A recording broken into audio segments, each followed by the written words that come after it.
Nakapagtabi man ng 5 milyong pisong pondo para sa pagbili ng COVID-19 vaccines ang local government unit ng Santa Ana, Pampanga, nakadepende pa rin sa provincial government ang pag-roll out ng unang batch ng bakuna na ipamamahagi sa bayan. Gaya ng karamihan sa mga LGUs, hirap din sila sa direktang pagbili sa mga pharmaceutical company dahil sa global supply shortage.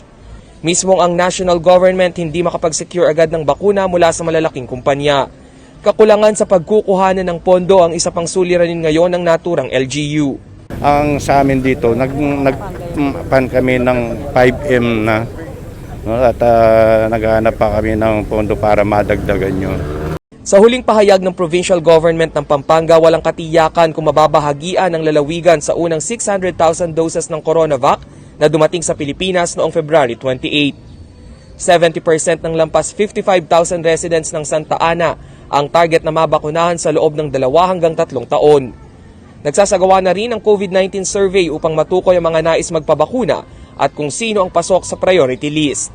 Kabilang sa mga priority recipient ng bayan ay ang mga healthcare worker, senior citizens at uniform personnel. Nananawagan po kami sa gobyerno, sana magkapondo para sa gamot na para sa COVID-19.